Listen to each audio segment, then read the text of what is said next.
Salut Okako. Qu'est-ce que tu fais? Regarde comme je m'amuse avec mon ballon. Tu veux jouer avec moi? Salut Kizito.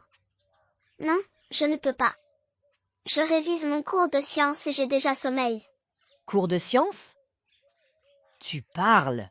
Les sciences, c'est pas pour les filles. D'ailleurs, ma grande sœur m'a dit que les filles n'étudient que par formalité. Quoi? Mais, Hello les enfants, que faites-vous? Bonjour, tantine Louésie. Je disais justement à Okako que ça ne sert à rien pour une fille d'apprendre les sciences. De plus, la plupart d'entre elles n'aiment pas ça. Tu en connais des femmes scientifiques, toi? Oh, Okako a l'air contrarié. Bien sûr que j'en connais. Et beaucoup en fait. Les filles intelligentes comme Okako ont autant le droit que les jeunes garçons, aussi brillants que toi, Kizito, d'étudier les sciences. Je vais vous raconter l'histoire d'une femme scientifique fabuleuse dont les prouesses et les découvertes nous servent encore aujourd'hui. Vous voulez bien? oui, Tantine, s'il te plaît. Oui, je veux bien, moi aussi. Bien, je vais vous raconter l'histoire de Marie Curie. C'est en ce 7e jour de novembre de l'année 1867 que voit le jour Marie Salomea Skłodowska à Varsovie, en Pologne. Elle est la cerise sur le gâteau d'une fratrie de 5 enfants. Le père jongle brillamment avec les équations et les forces physiques, tandis que la mère guide avec bienveillance les esprits en devenir. Entre 1876 et 1878, Marie voit sa famille endeuillée par la perte de sa sœur aînée et de sa mère. Elle trouve refuge dans ses livres et révèle un talent hors du commun. Elle brille dans chaque discipline.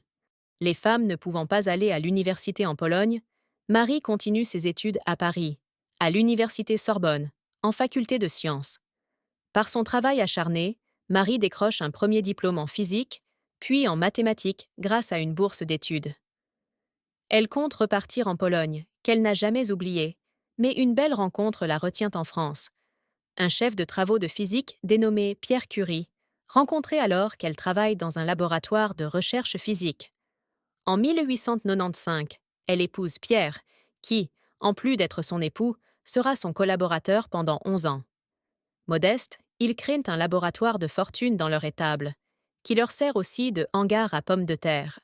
Ils étudient ensemble les rayonnements émis par l'uranium, un phénomène découvert par Henri Becquerel, découvrent 2 nouveaux éléments radioactifs, le polonium, nommé en hommage à la Pologne, et le radium. Marie Curie a joué un rôle essentiel dans le développement de la théorie de la radioactivité. Elle a été la première femme à recevoir un prix Nobel, qu'elle a remporté en physique en 1903, en partageant cet honneur avec son mari et Henri Becquerel pour leur découverte sur les radiations. Après la mort de Pierre en 1906, elle a pris sa place à la Sorbonne, devenant la première femme professeure dans cette institution. En 1911, elle a également reçu un prix Nobel de chimie pour sa découverte du radium et du polonium, ce qui fait d'elle la première personne à obtenir 2 prix Nobel dans des disciplines scientifiques différentes. Durant la Première Guerre mondiale, elle a conçu des unités mobiles de radiographie pour aider à traiter les soldats blessés. Les recherches de Marie Curie ont ouvert la voie à de nombreuses applications de la radioactivité en médecine, notamment en radiothérapie, ainsi que dans d'autres domaines. Son engagement envers la science et sa persévérance en font une source d'inspiration pour les femmes dans le milieu scientifique. Son travail a également contribué à d'importantes avancées dans la lutte contre le cancer. Marie Curie décède le 4 juillet 1934 à Passy, en France, des suites d'une leucémie causée par une exposition prolongée aux radiations sans protection. Malgré sa grande renommée, elle est restée une personne modeste, dévouée à la science, et a toujours milité pour l'accès à l'éducation pour les femmes. Merci beaucoup Tantine Louésie pour cette histoire magnifique.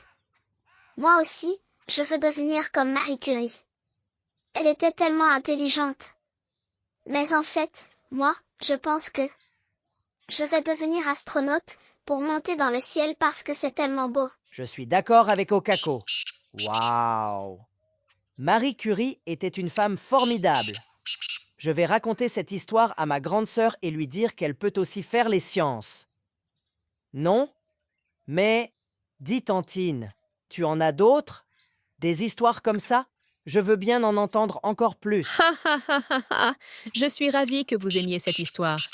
Oui, Kizito, j'en ai plusieurs. La prochaine fois, je vous raconterai l'histoire de Wangari Maathai. À la prochaine!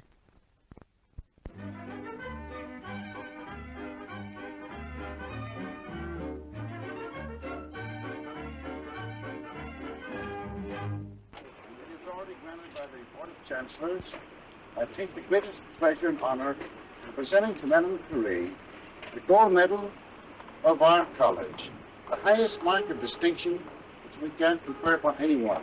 And you, Madame Curie, has given to the world, more than any other single individual, that which we radiologists have longed for, the wonderful agent which has done more for the treatment of cancer than anything else in this wide world. We are deeply grateful to you.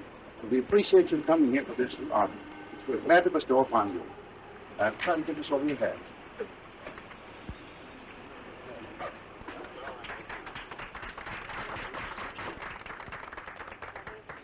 Du Collège américain de radiologie et de la Société américaine de radiologie pour le témoignage d'estime qu'elle m'a apporté ici et auquel je suis extrêmement sensible. Merci beaucoup, madame.